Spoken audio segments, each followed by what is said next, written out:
Thanks for your time.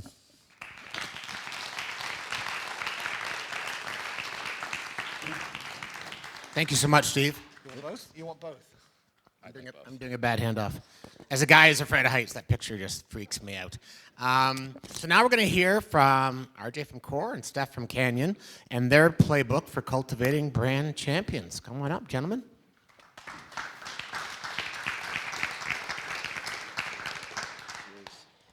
A quick disclaimer, not that anybody's going to jump on the stage or do something bizarre, but we are actually recording this session, so just wanted to let you know. Uh-oh. Did you guys know we were recording this? Yeah. How's everyone doing? We good? It's 4:30, 4:20. Hopefully everyone has had a great conference. I know I have. And thanks for sticking in there and yeah, charging through with us. So today we're going to be talking about cultivating brand champions. I know that this conference has been about it. We're going to talk about some specifics from Canyon on how they've created a playbook and how they're identifying and cultivating their champions. But before we go into it, just a little background on us to give some context. RJ Krause. I've been in the sports sponsorship space for over 20 years. I know my boyish young looks deceive that.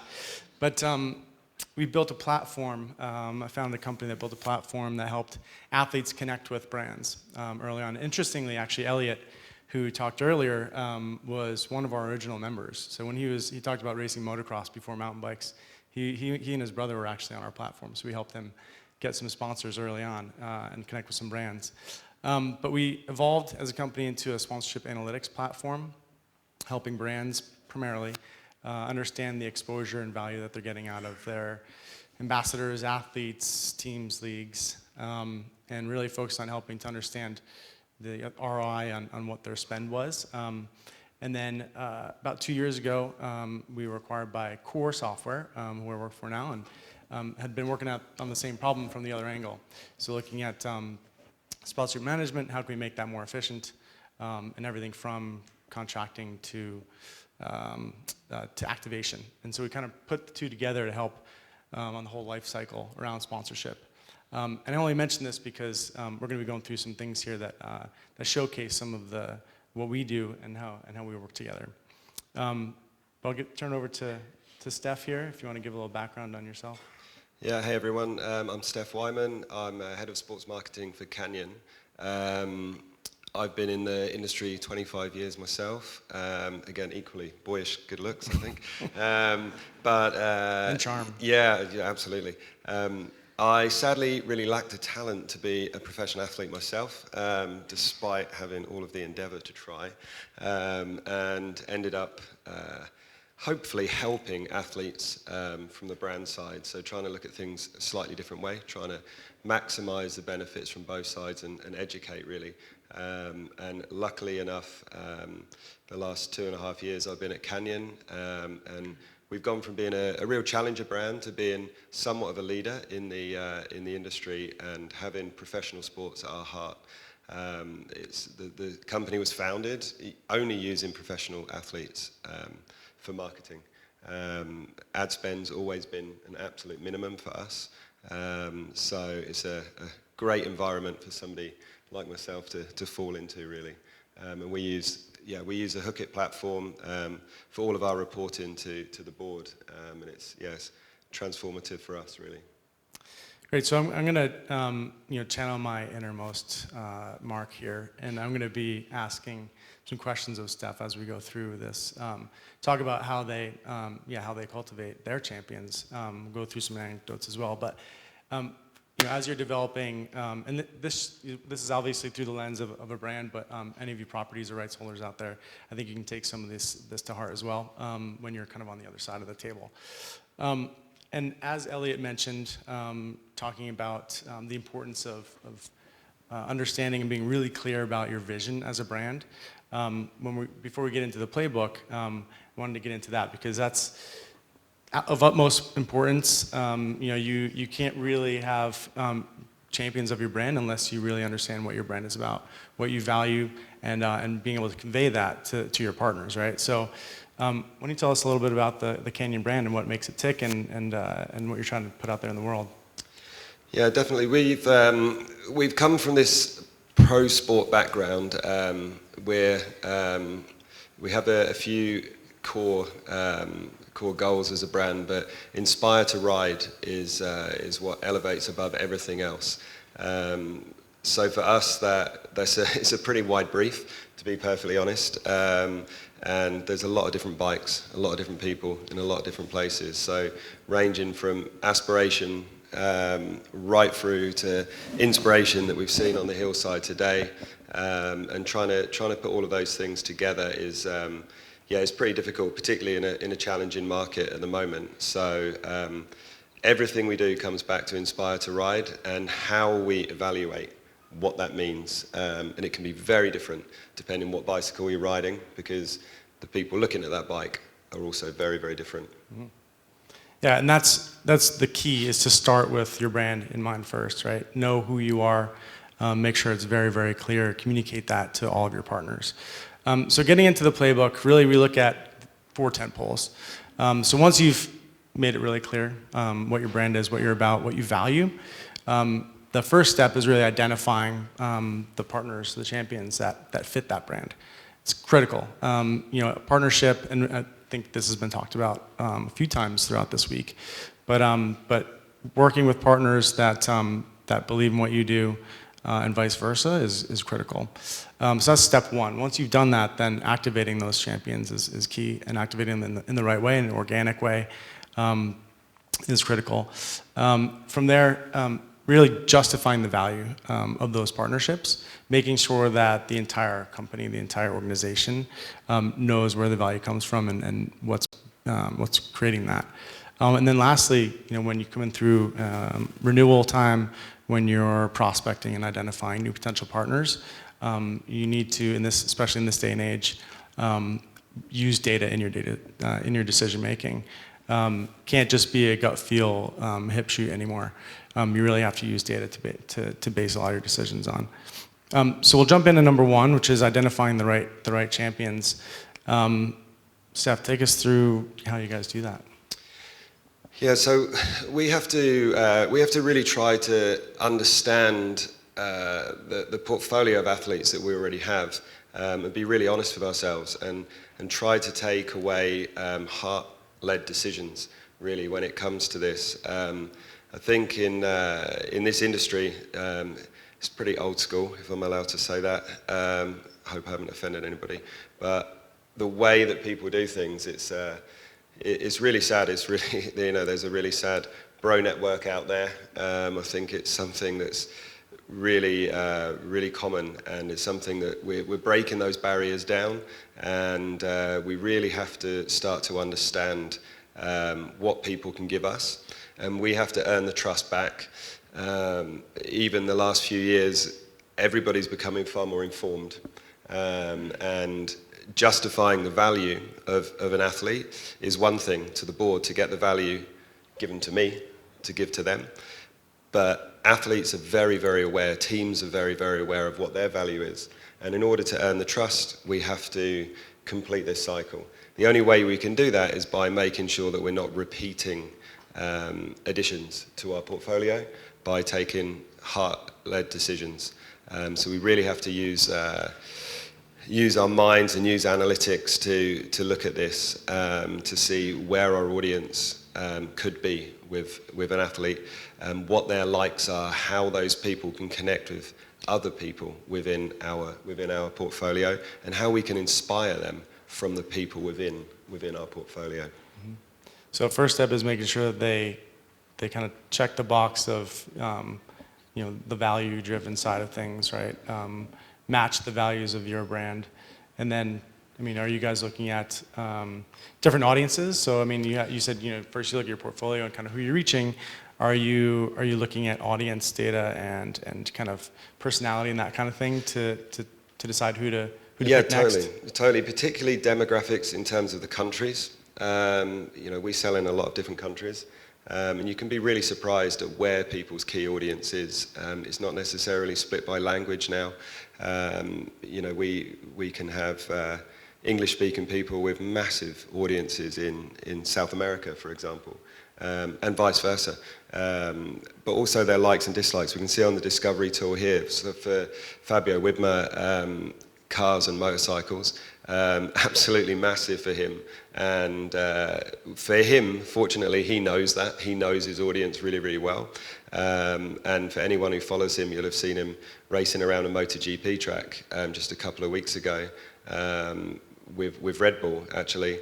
So going away from his core, which is really, really scary for a lot of athletes.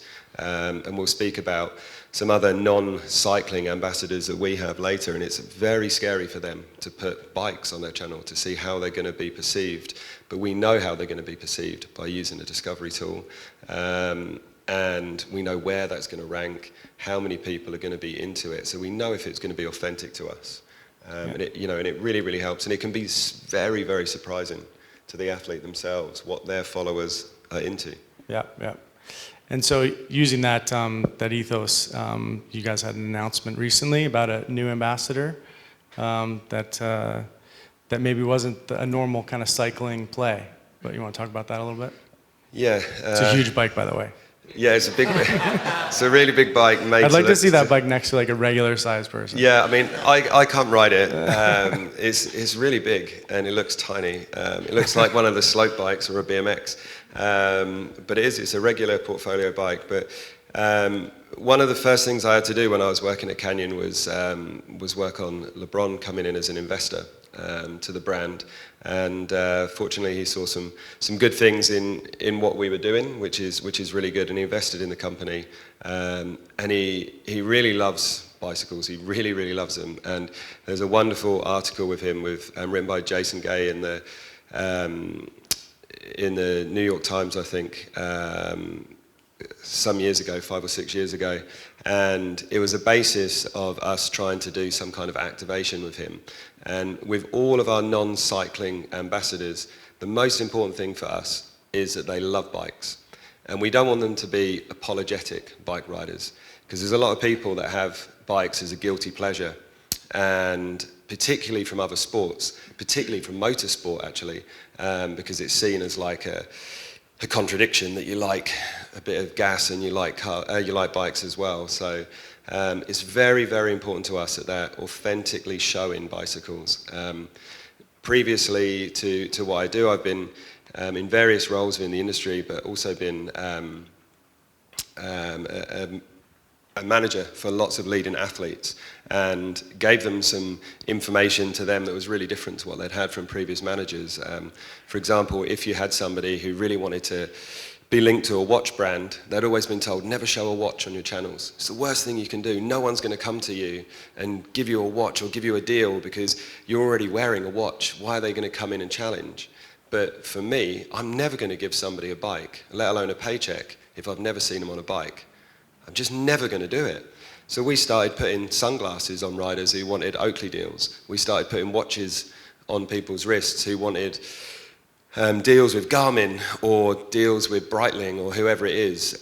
We started putting equivalent products onto those people. Now, they didn't tag those. They didn't add value to those brands, but they gave visibility to the market. And now, working on the other side of the fence, I will only give the value back if I can see it that way. And we know it works. We know roughly from using these things, these tools, where these are going to pitch compared to their most authentic posts within their key sport, their primary sport. And it makes them a more credible advocate. Obviously, we talked about advocacy just earlier today. Talk a little bit about activation now. So once we've identified your brand champion, you've used all the tools in your belt to pick the right people based on the values and who they reach and their love of bikes. Talk about how you then take that into activating them and turning them into a brand champion and working with them to become a brand champion. Yeah, absolutely. Jesse here, he's Squamish local and provides something certainly really different to what LeBron gives us. But we need to know where everyone's lane is. So we have nearly 500 ambassadors and professional riders. and everyone has their key area, and within that they have their key way of providing a return. And in the previous talk and with Elliot's talk as well, we heard a lot about community, and Jesse is one of our community heroes because he's inspirational in the way that he rides. He's a winner. It's unbelievable. He's absolutely amazing. But he has a great community locally, and he can activate a community that we don't really touch because we're stuck away in Germany. I'm all over the world doing different things, and I can't be here. But you've all been outside and seen how important this community is to us. So he's somebody that can lead that community, and we know he can because we can see his demographics, and we know that we haven't got him on board to activate Germany or Barcelona or LA. This is a guy that owns this community online, and he's doing such a good job for us in that because he knows his lane. He's staying in it. Yeah. And so you basically have a matrix then of all your different ambassadors and where they fit, and you activate them accordingly. Talk a little bit about, because we talked about this earlier this morning, talk about working with someone like Jesse versus working with someone like LeBron and the challenges kind of each. Yeah. Jesse... Without getting LeBron's people in trouble. No, absolutely. I think it would get me in trouble. Jesse, you just phone up at any hour and say, hey, any chance you could do this? Could you go and do some wheelies down the road and do some videos for us? Because we see the kids really love that. Could we send you this new bike?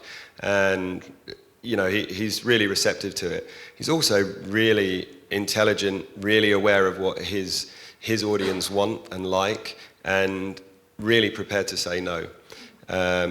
To do that with LeBron, there's quite a chain of people. I was in LA very, very luckily filming with him the video that we just released, and I'm used to going out and doing videos with a crew of up to 6, generally 2. My preference is 1, and there were nearly 220 people on site for the film, and I was the only person from our brand who could have an impact on what was filmed, and it was terrifying. It was absolutely terrifying.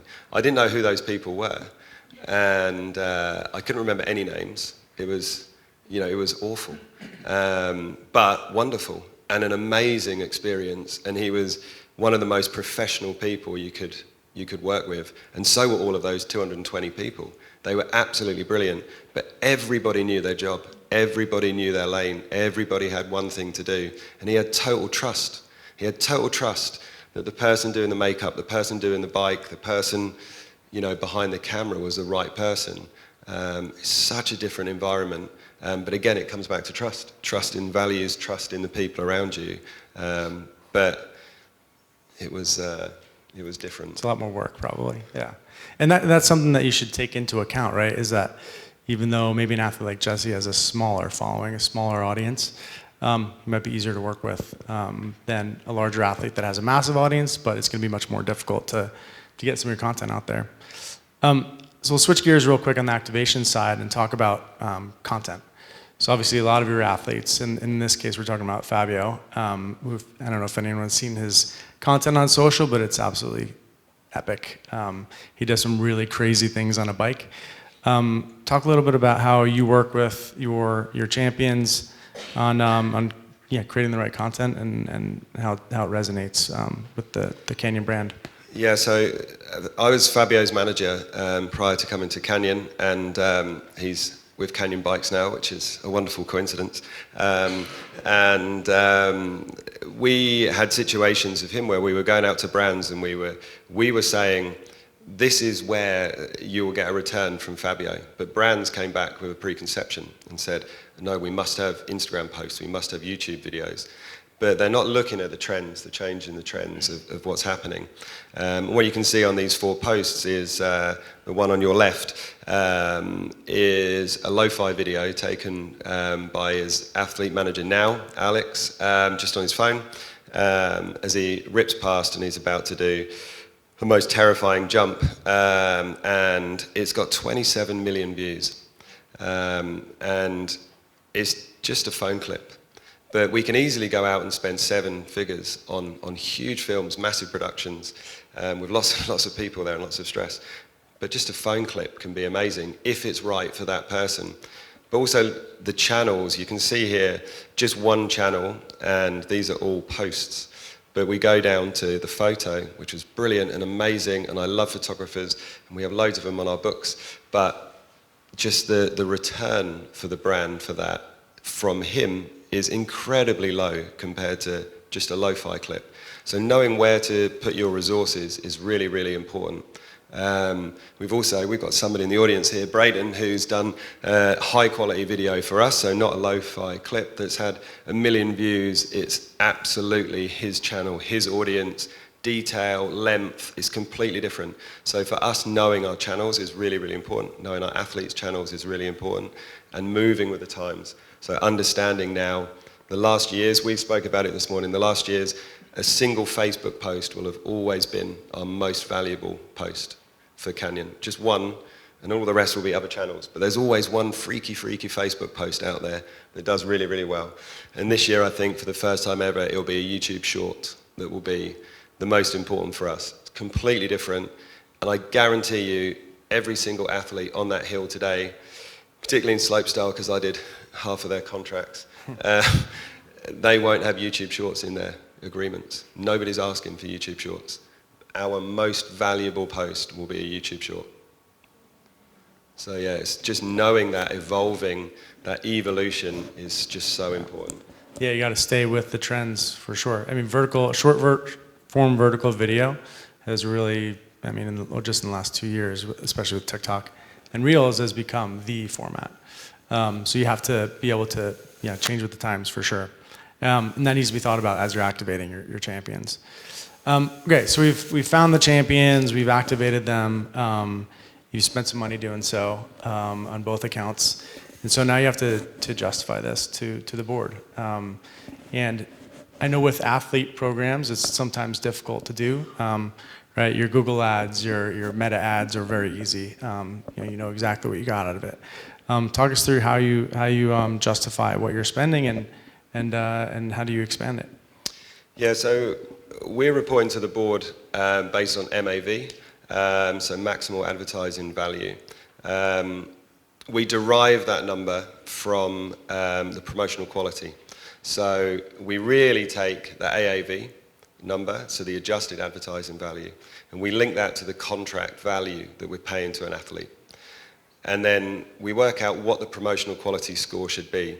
Now, 100% promotional quality is, I love Canyon, look at my bike, it's brilliant, the best bike I've ever had, and at Canyon, hashtag Canyon.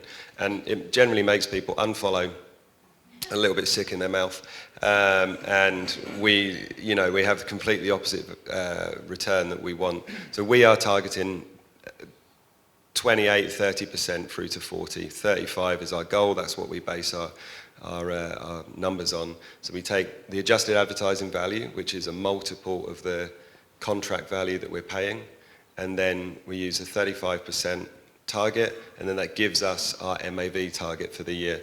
So I come from a financial planning background, so excuse the math, but yeah, it's just really, really helpful to be able to report numbers, link it to the contract value, and then educate based on that.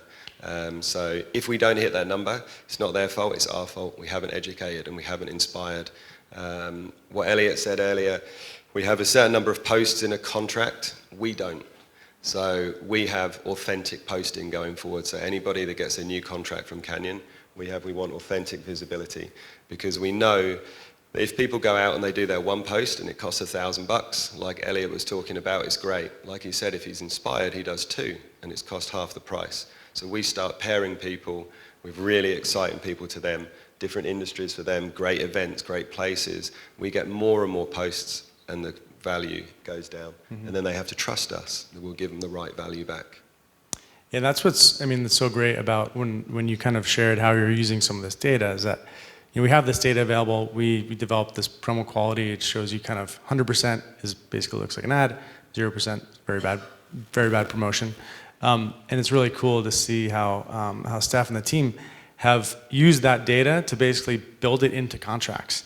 So you have data at your fingertips. You can use it in a way that helps you forecast, right? It helps you understand how much value you're going to get out of your partnerships, your brand champions, but then also helps you track against that, and to be able to use that at the board level even to justify what you're spending and building more budget and expanding that even more. So it's really cool to see how you've used that. All right, so identify, activate, justify. Now it comes time for the hard decisions, right? Renewal, new prospects, who you bring in. Talk us through how you guys make data-driven decisions, how you're using data to make really hard decisions. Yeah, so there's quite a few different people on here, and nothing on this is personal to them. I think Fabio speaks for himself. For anyone in the mountain bike industry, we really see him. But some of the differences on people on here that people wouldn't necessarily otherwise see. Tane Seagrave is probably the most visible downhill athlete. If you want to back anybody in the industry, she's the one. She's unbelievable. But what we can't always see is the earned value from her. Just the value, how much she's worth from other people to us as a brand is off the chart compared to other people. So knowing that, we know those brand associations are huge. So for us actually, if her promo quality is low, it's not an issue. We don't need to push her. We don't need to go out and say, hey, come on, 35%. We'd never speak about these targets to people. But it doesn't matter if it's 20%, because we're getting so much from our posts with Fox and with everybody else, that she's partnered with, that it's irrelevant to us. Yep. And that's new audience. And that's very much the same with LeBron. It's new audience. So we had a 600 million reach with our launch with him. And we had one other brand launch that had the same. But that was within cycling, so it's new audience. And again, knowing what we were going for is really, really important. Samantha Soriano, we know, has huge returns in certain areas. She's absolutely the queen of unboxing, a wonderful part of cycling. But if you've got a new product and you want somebody in the world to be presenting that product, she's a person. And we know exactly what's good for her, and she loves doing it. She's so innovative with it. It's really, really important there. We know Luana, I said about photos, photos aren't king. Luana has 70% of her value comes from still pictures put on Instagram stories. 70% of her value. So if we just go around behind her with a camera and just give her a Dropbox, she's just feeding views to us. Yeah, so I think it's the lesson here is that it's really key to make sure that you're looking at kind of all the data available to you, understanding where your gaps are, right, and using that data to make informed decisions, right? So if you just looked at, for Tanya as an example, if you just looked at what she was doing on social media, you would miss the fact that she gets talked about more than any other Canyon athlete, right? And she is getting what we call earned exposure, right? Where her other sponsors are actually talking about her and driving value for the Canyon brand. If you don't look at that data and all that data and all the data available, where your athletes are from, who they're influencing, then you could be making decisions, that you wouldn't otherwise have made. So it's really critical, as kind of the last step in the process, that you get a really good picture of your whole portfolio, of all your champions, and making sure that you're making the right decisions on, even who to elevate and who to bring on, as it relates to the rest of your portfolio and how that audience mix will be changed. So there's a lot to do when you're thinking about kind of optimizing your portfolio, but gone are the days of making gut feel decisions. You have to use data now. So we have a minute and a half left. Tell us about the future of the Canyon Brand Champion program, your ambassador program, your athlete program. What are you guys looking to do differently? Yeah, I think we've really just started to get to a place where we've got quite a rounded portfolio now. We're a strong brand with good recognition, and I think the LeBron output was actually the start of the future for us. Although that was a non-cyclist leading it, what we've got there is somebody completely inspirational, but paired up with our core cycling athletes, from our absolute superstars in Mathieu van der Poel and Fabio, through to young up-and-comers like Olivia Silva and Samantha, who we had on the screen a second ago. We want to do much more of that. We want to bring these new audiences and existing audiences together, and just be a little bit more risky in the way that we're doing things, and also make sure that we're respecting that not everyone's a social media star. So knowing what everyone's lane is, respecting it, and giving them a voice and a space. Great. Well, thank you guys. Thanks, Steph. We also have a more detailed version of the playbook that's going to be available to everyone, so we'll let you know about that. Amazing. Thanks all. Thank you so much, Steph. RJ. Cheers. Looking forward to diving into the playbook. And now we're going to have some more numbers, right, Marco? All right. We're going from numbers to numbers to numbers here. Thank you very much, by the way, Marco and the Primaris team, for buying us dinner last night up on the mountain. And he's pulling. Are you going to sit? All right. I thought he was going to pull the stool out. I thought it's a little comedy act here, but best patio in the country, so we appreciate that. So big round of applause for Marco. Thanks very much. I do really appreciate